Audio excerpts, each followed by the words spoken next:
We have a return guest on this episode of We're No Damn Experts. Kristi with the History Museum is here to tell us all about their $1 million renovation, including a visible vault and some surprises they uncovered along the way. Plus, a really fascinating history conference coming up that whether you're a historian, professor, or just someone who loves history, this one's for you. That's all coming up.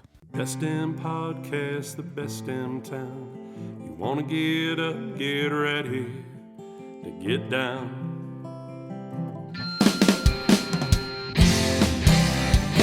With its big wide sky and the wild river Thames, if you want to go, we can take you there to Great Falls, Montana.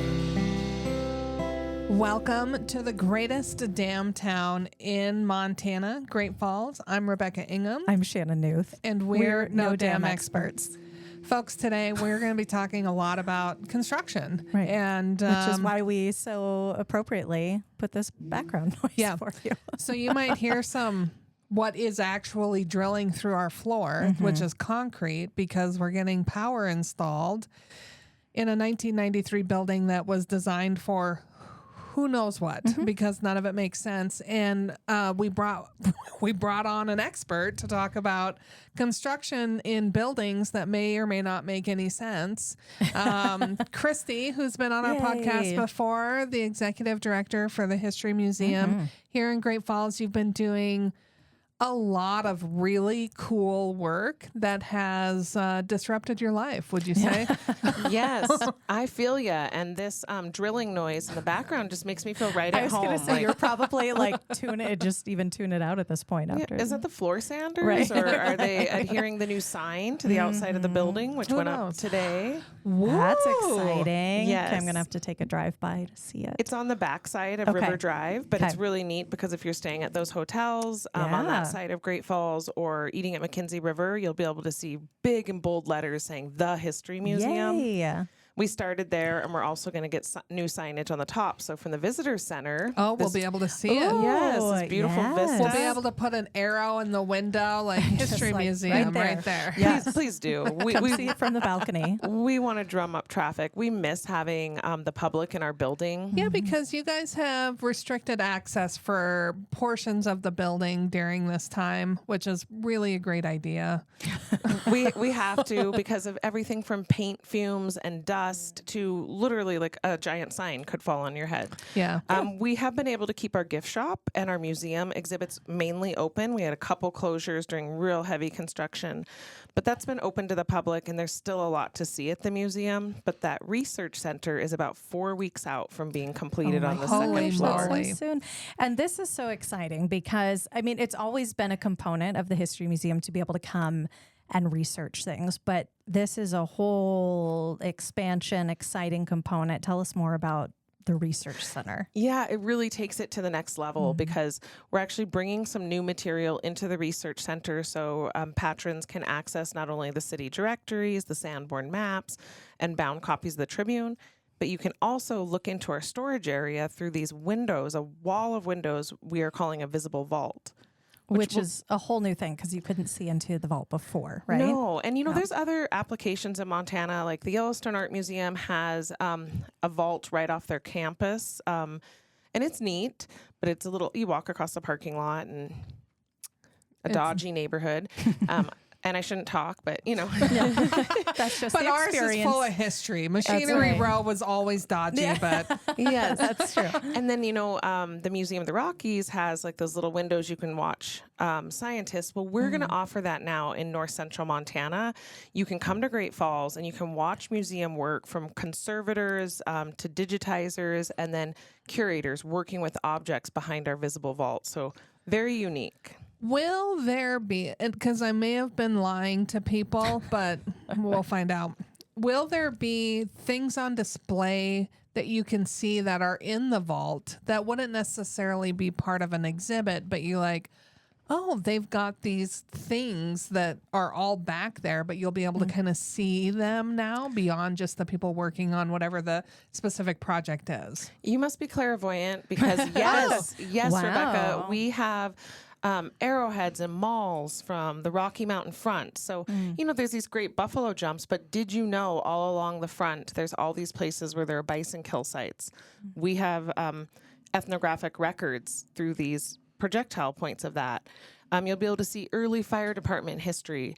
This vault allows us to put, I'd say, 20% of our collection on display that would Holy otherwise moly. be back in That's cool. a dark area in a box. And then actually out in the reading room, we've also purchased some glass-topped cases with locking drawers that we can put some really special documents. We have a fantastic collection of political buttons that start Oh, in that's the fun. 1890s from candidates. They're promoting the race they're running for, and we're going to put those on display in a drawer with security. There's a glass top and it locks, but a really great way to do in the museum world what we call visible storage. Yeah, because there is so much back there that unless you had the super secret code or were really good friends with you, you didn't get in to see some of those things. And it's amazing to see what's in there. And so being able to get a little bit more of a glimpse, as they say, whet your appetite to do additional research. Absolutely. And I Really think great idea. that's one of the travesties of museums. We love museums because they preserve our history, but everyone knows it's kind of sad that the majority of the collections stay in storage and are rotated. But in your lifetime, how much of the collection can you see? Well, this will allow us to showcase a lot more of our collection and just provide a very unique interactive experience in Montana. To my knowledge, you can't get it anywhere else in the state right now. So we're exciting to have this cutting edge visible storage in our new research center in Great Falls. That's really exciting. So, Kristi, what kind of, I think people hear research and they think term papers, but Go into the library. you've had people come in and research books and research maybe even TV scripts or movie scripts. Am I saying that right? I think so. That then become productions that we can all enjoy. So what things have you seen people come in and research that you're like, oh, this is a really cool topic? That's a great question because, there's everything from movies and books to somebody that wants to develop a new business downtown. And it's like, I want to learn more about Annie for Annie's Tap House. Yes. Or I want to open up a restaurant here and house plans. But a very interesting research project I saw recently was a group of women researching recipes and cooking at the turn of the century in Great Falls. So they used our archives to look at cookbooks from like Black Eagle and the Ladies This Club, the Ladies That Club.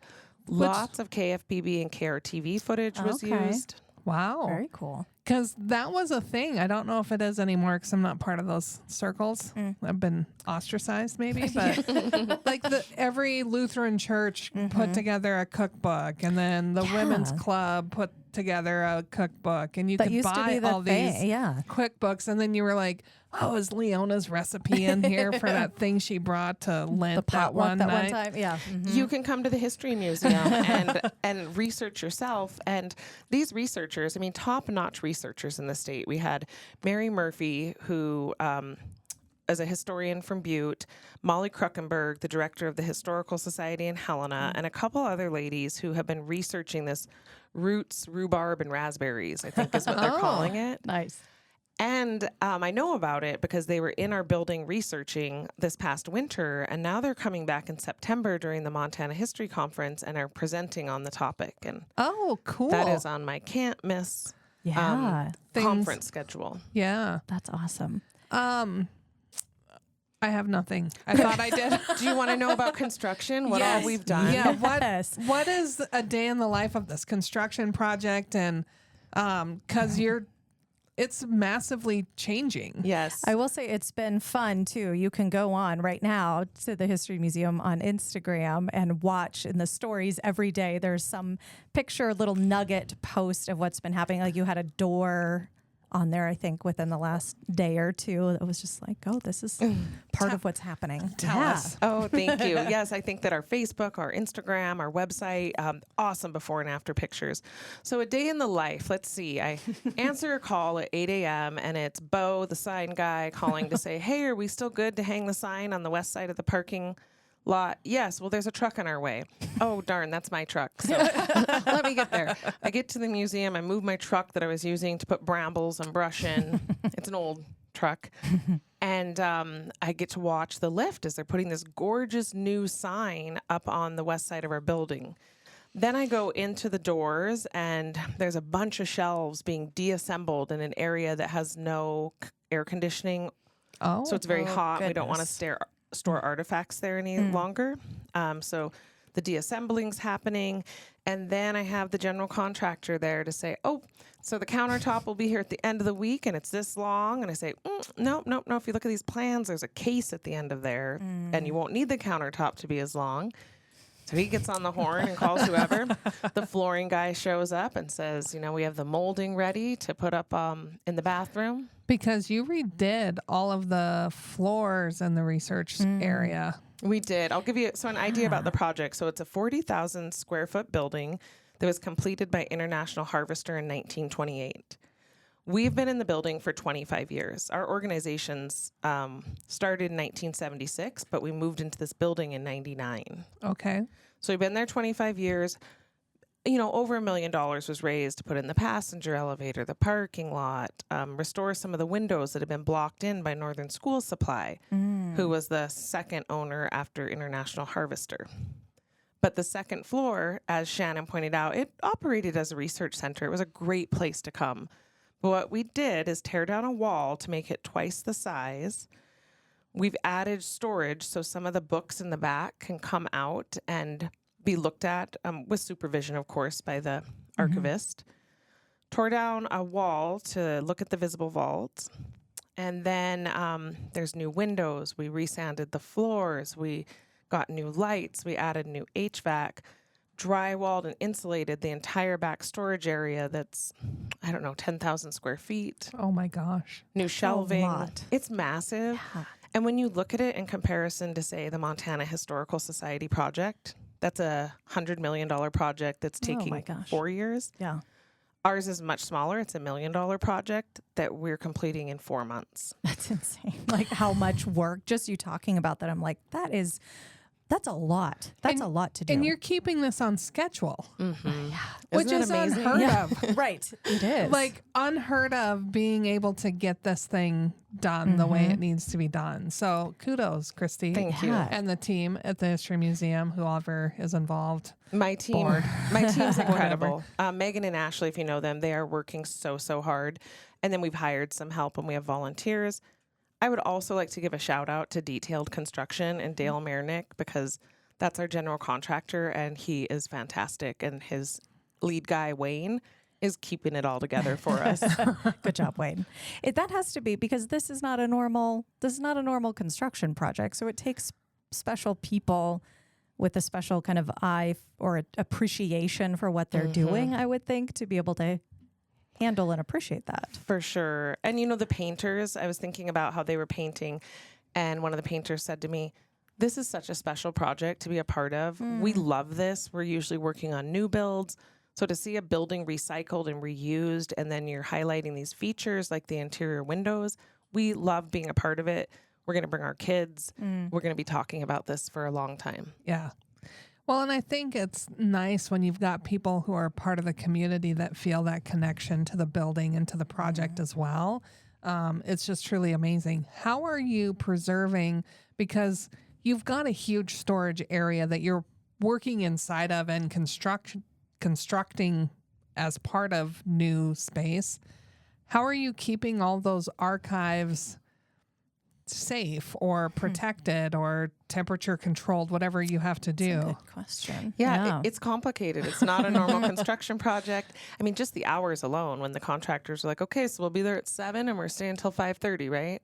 It's like, We're more of like a 9 to 5. Right, like we show up at 8:30. Someone can show up at 8, but we work 8 or 9 hour days. We're not used to working 4 10s. right. And then how are we supposed to stay open Fridays? So that was a workaround. We figured it out, and are able to keep our hours while letting them in 3 hours early.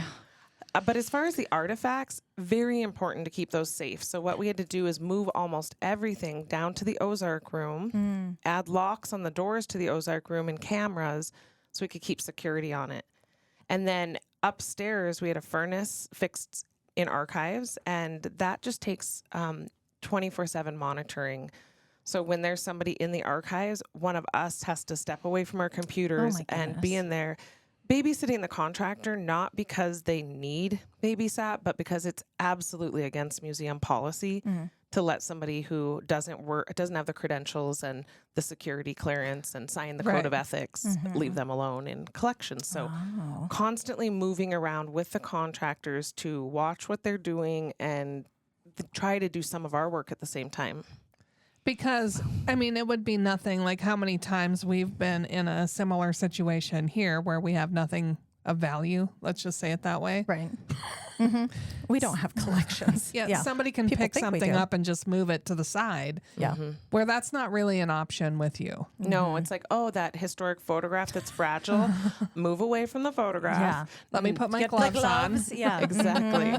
So Wow. not only is it just really busy with all of the construction, and we've taken on so many different types of projects to make it not only comprehensive, we wanted to use our resources wisely. So how can we make the most and do the most at the most affordable rate? And this is what we've decided. And I think it's working out great. And they're actually working on the finishing touches. There's Oh my God. the handicap bathroom to finish, countertops that go along the shelves where we're keeping the Bound correct Tribune. length countertops. Yeah. Yes, the correct length. I caught that just in time. Like I think the guy had a saw and was getting ready to cut. no. And I said, whoa. Wait. Did you read these plans right? Yeah.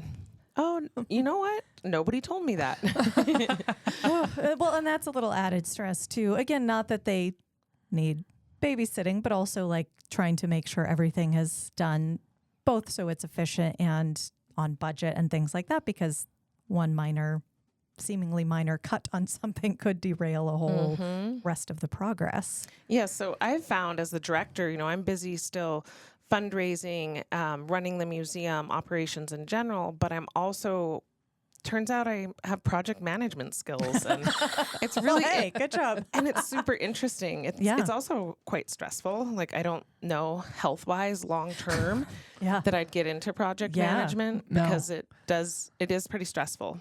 When you're dealing with tens of thousands of dollars of money and potential mistakes. But by being present and by having competent staff and a competent contractor, we're able to communicate effectively and catch anything that needs caught and then work through other objects like, why is this door on backwards? Why are we doing it this way? Yeah. Did you have construction? Had you worked on a construction project ever in your life before this? One other time when I was working for the Ursuline Center, we did a masonry restoration, and I had to understand what it was to cut the mortar out and refill the mortar lines, help pick out colors of brick, figure out how to rebuild the terracotta sills with a material called yawn.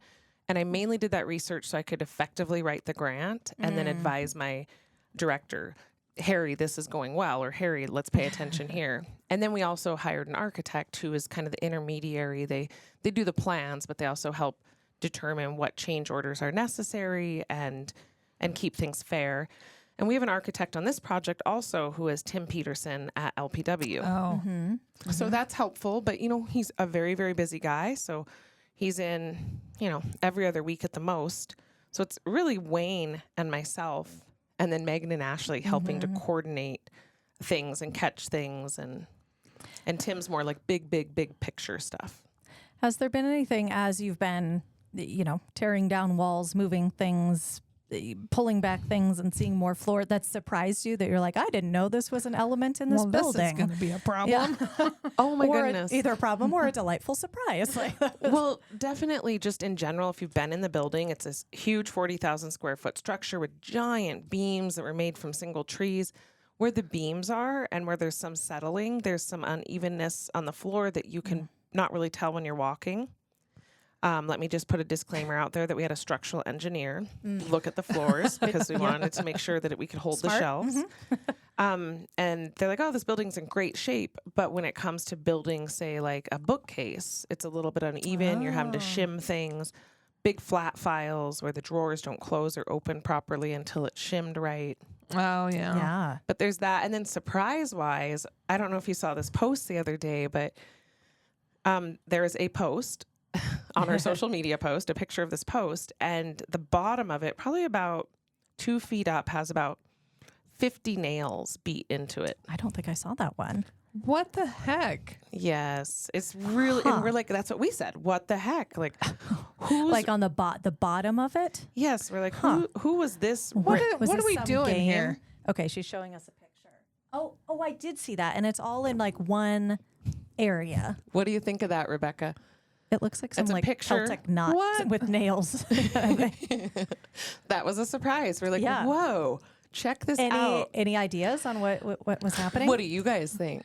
Here's my take, only because I've seen way too many videos online. Okay. It's a test of patience that someone was forced to do. Like how many, until you can stop pounding nails into this one spot, you can't move forward with a project so you can recenter yourself. That's what I think of when I see that. Because why else are you doing that? Shannon? I'm sure this is also not it, but it reminded me, I was at Kellergeist this last weekend and they have a big stump where it's some game where two people go back to back with hitting a hammer on a nail to see who can get it in quickest. Yes. And so this log just has a bunch of nails in it. So that's where my brain went. Well, because we're creatives, we started thinking, oh, somebody was really angry and they must have been pounding nails. And then you know what clicked? It's 2 feet high. Who's 2 feet high? Yeah, like a Was child. this a kid? Did somebody bring their kid to work? And just let him play with nails. And they said, hammer these nails into this And post. just, That's your just job keep for them the busy. day.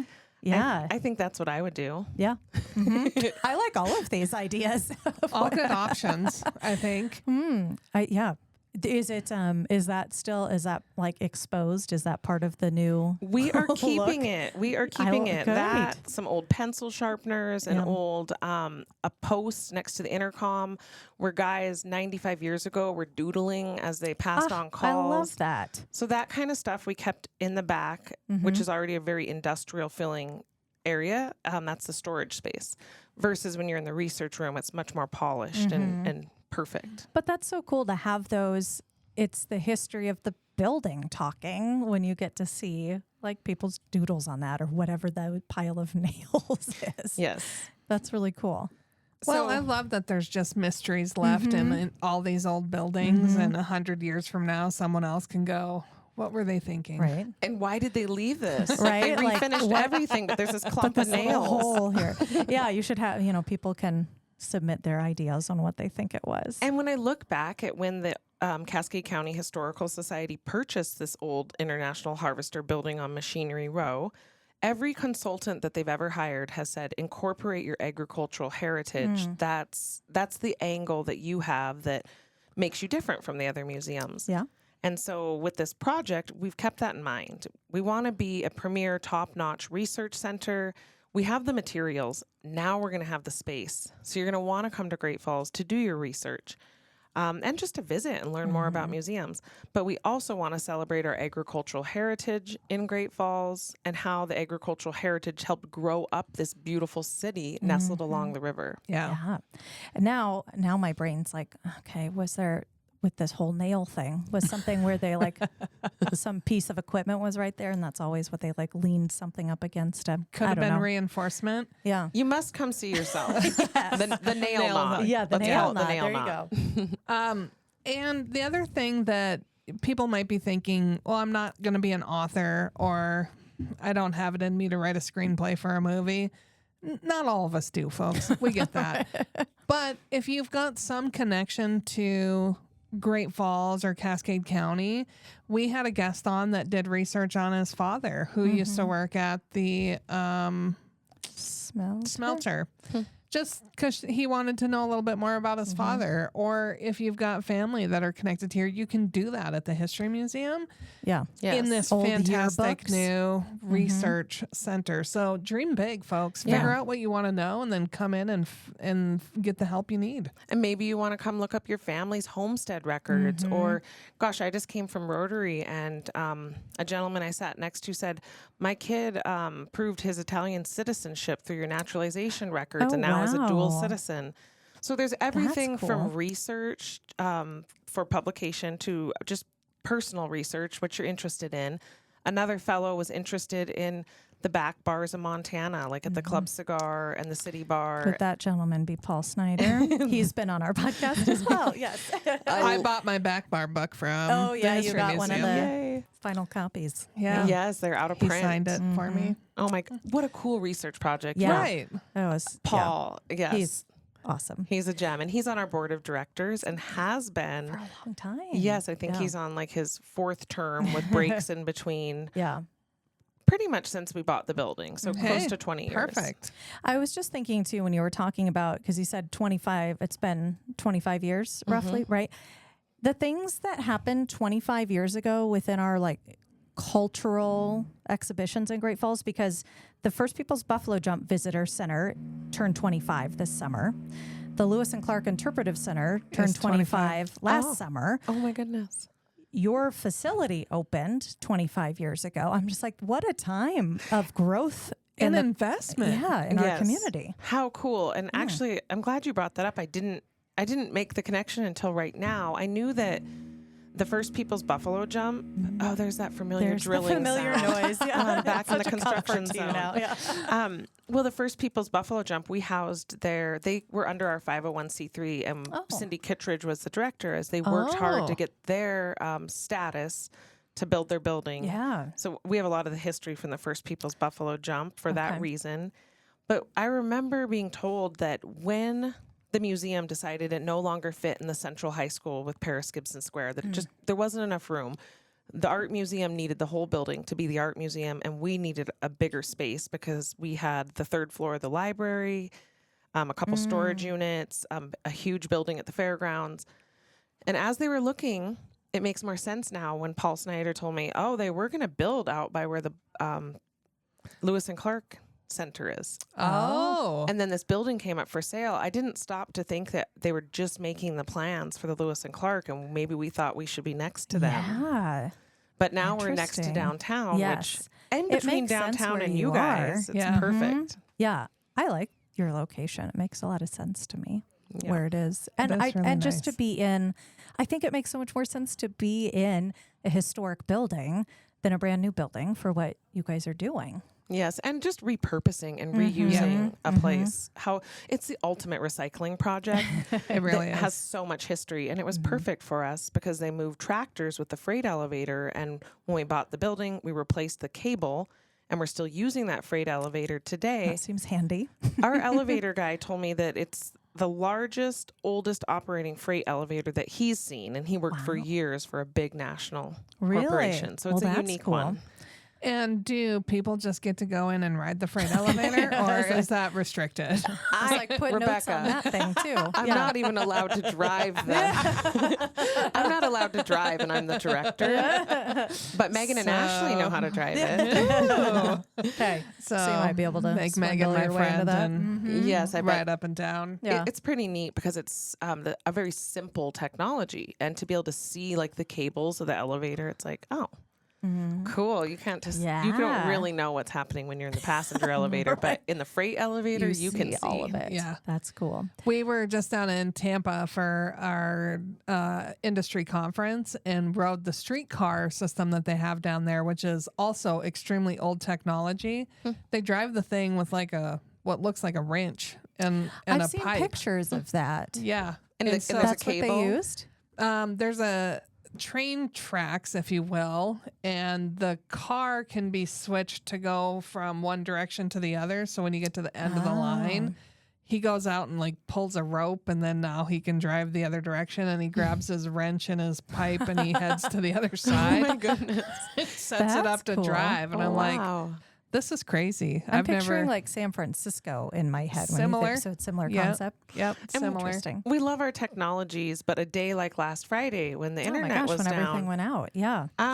Yeah, I'm not sure we want everything on the I'm cloud. like, I'm okay with the freight elevator on that day. Yes. Yeah. And, having hard copies is nice. Like in the age of digitization, I'm absolutely support that for preservation purposes. Yeah. But there's no need to throw out the original. I mean, you're talking to the ultimate pack rat here, but yeah. But the original especially, and I think it will get more and more of a rarity to like physically hold something or look at a paper copy of something and not a screen. Like it's nice to look at the hard copy of something. Well, and I think the thing that's interesting about that is you're going to digitize like this article, but you don't know the context of the rest of the paper. And I think that adds some value to go, for sure, look at this ad, yeah, how it's connected to some of the content that's in the paper. That's a really good point, as you get the context when you actually see the original often in a booklet. And we're finding a lot of that original material, like as we go through the Tribune reporter research files that were brought to us a couple years ago. When the research center opens in September, those records are going to be available because we we had the time to slow down and process them during construction. Yeah. We're still working on the Ursuline Western Province records. I'm going to estimate it's probably another 3 to 6 months before we're ready to really start welcoming visitors. But we've made some incredible progress. And I think what's important to note is that the collections held in Great Falls are different than anything you can find in Montana. They're unique. It's worth a trip. And even I always say this for people too when they come in and, we talk about how we have 12 museums, things like that, and we'll kind of rattle off the more, popular ones or prominent ones like the History Museum, saying like, this is our local history museum, but don't let the like local history museum deter you from going because it's, well, first off, very well done and just the building itself is cool, but just the things that are connected to Great Falls is so big. Yeah. And I'm learn that more and more and more every day of just things you would never think would be connected to Great Falls. We have a great champion in our community, Brad Livingston, and he always says Great Falls is the center of the universe. And there couldn't be a more appropriate saying because of the influence our community and our area had on the development of every other component of the state of Montana. Like you want to... Yeah, Butte's amazing, and they started mining. They wouldn't have been able to do it without our power. And Fort Peck wouldn't have been able to make a huge earthen dam happen if it wasn't for our flour and our meat that was feeding the people that were there. Oh, yeah, and our power. Because this is what makes the world go round. And we, as the center part of the state, were able to ship things out and be a little bit more industrial in our assistance for the rest of the state. And that's all captured at the History Museum. So absolutely, it's the center of the universe. It is, and you should come visit the center of the universe and learn more about Northern Plains culture because the westward expansion, what happened out west, those stories are here in Great Falls. And to better understand Charlie Russell, to better understand going way back to Lewis and Clark, come to a place like the History Museum for that background context, leading all the way up to Malmstrom. Another big fun reason to come to Great Falls would be the convention that you guys are getting to host. Yes. Tell us about, now you're going to sit there and think, why would I want to come to a convention? Because they're fun, okay, first and foremost. And it's a history one, so you're going to learn things. So tell us about what this thing is, when it's happening, what exciting things what things are exciting about the agenda. Goodness. Well, September 26th through the 28th, the Montana History Conference is coming to Great Falls. I'd say it's been about 15 years since the conference has been held here. Ooh. And we're calling it's about time. It's about time they came back. And it's the title of the conference is Central to Montana. And this is a perfect example of why and how you can research at a museum, because not only are there academics like Troy Halsell talking about the history of Malmstrom. He's a professional historian. And He's been on our podcast as well. Dr. Troy. Dr. Troy, as we call him. Yes. He's also on our board. Love it. That's Fantastic. I know we have a really great board, which helps, having this good leadership. But everyone from Troy Halsell, who's a professional historian, and Molly Kruckenberg's project on the cookbook, who's the director of the Historical Society. But then there's also, just a gentleman who is interested in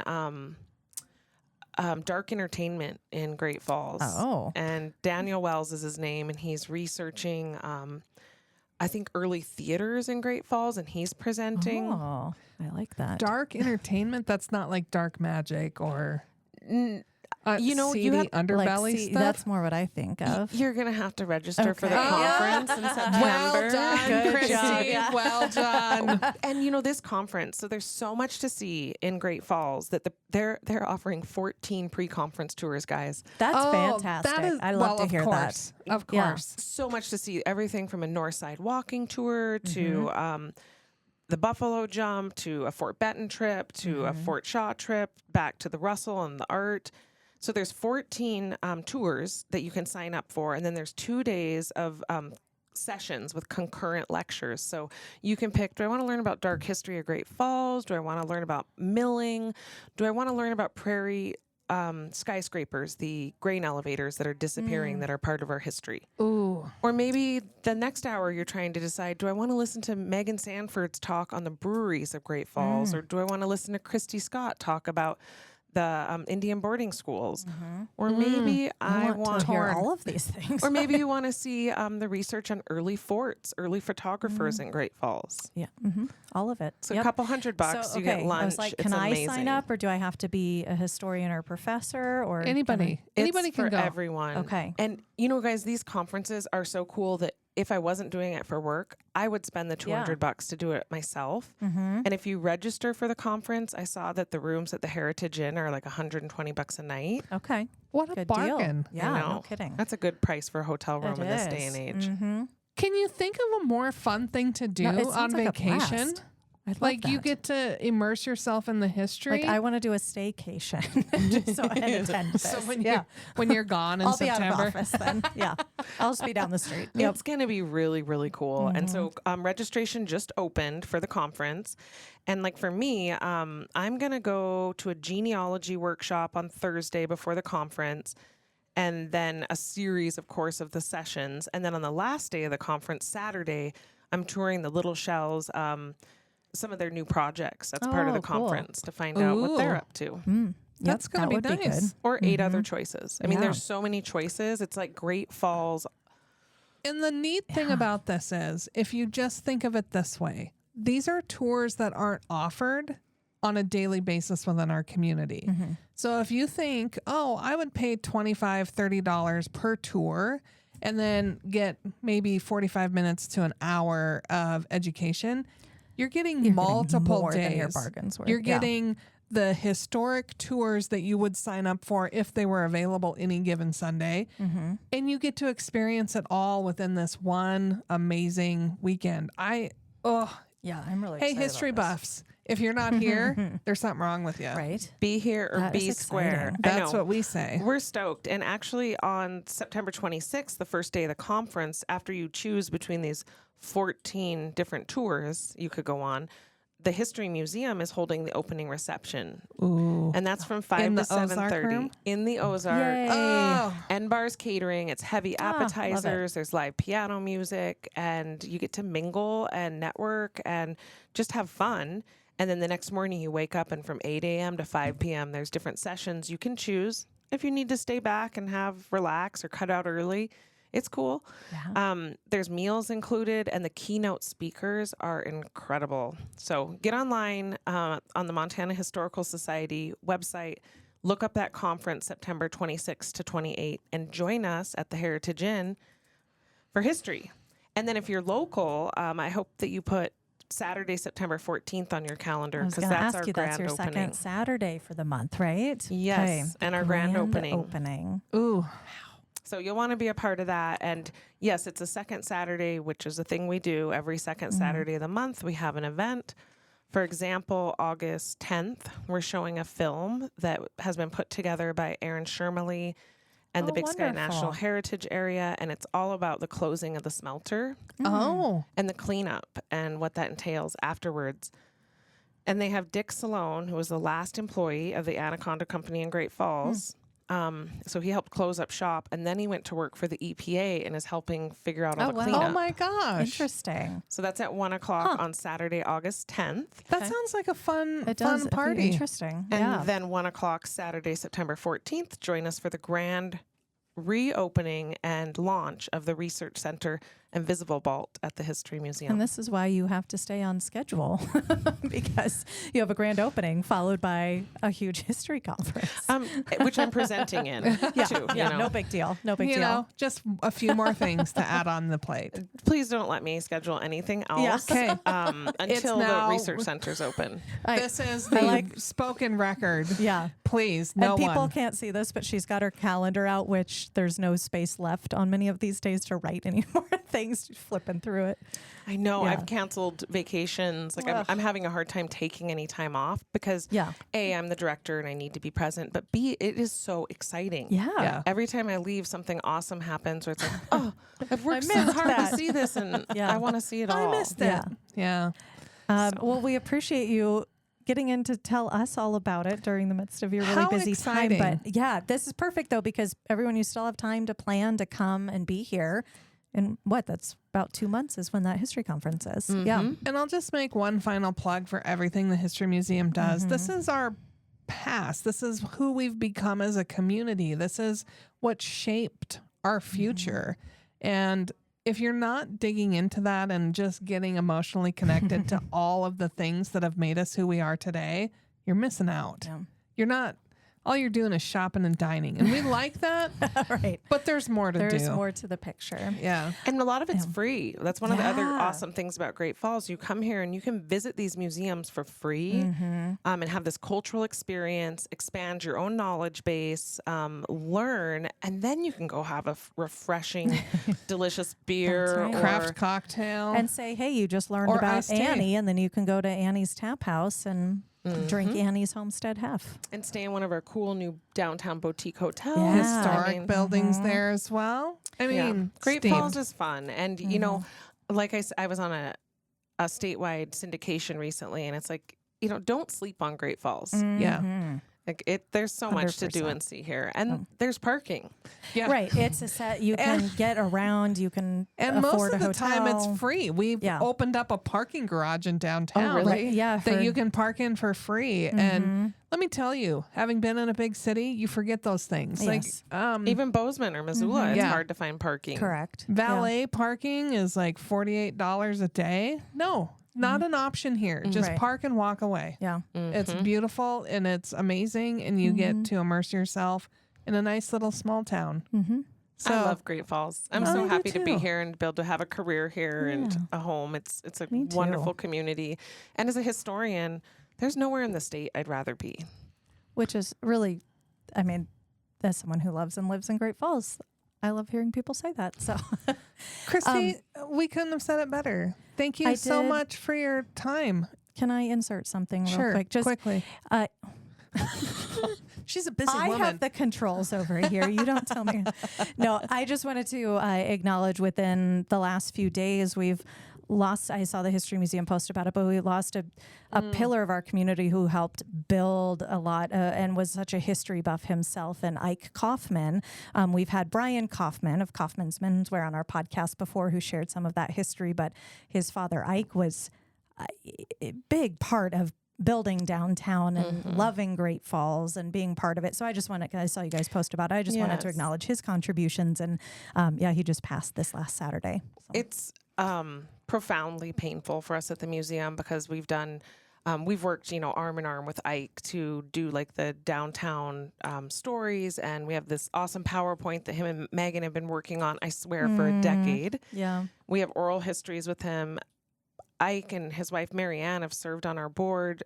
So even though Ike lived a full life and accomplished so much, it hurts. It hurts to know that he's not a phone call away. And our hearts are with his family. Yeah. And we hope that you remember Ike by remembering history, being in our downtown. Come to the museum and listen to his oral history someday. Yeah. It's really cool. I mean, it was neat just to hear from Brian the history just of Kaufman's and its building, but Ike's influence is well beyond across that. the city.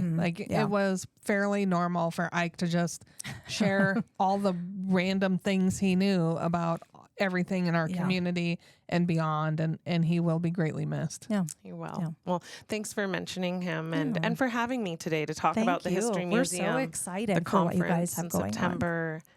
Can't wait to have you in to see it again. Yeah. Yes. And folks, we can't wait to have you here in Great Falls, whether it be for the things the History Museum are doing, to see the new Visible Vault, to come for the History Conference, or heck, just hang out on the River's Edge Trail. Yeah. You don't need to have a big reason, but these are some big ones. So folks, until we see your bright, smiling, happy, healthy, beautiful faces in our fair city, we hope you are creating amazing memories with your friends and family, wherever you might be. See you soon. We're No Dam Experts is the recorded claims from Great Falls, Montana, covering what you need to know about this amazing damn town. Damn, that felt good.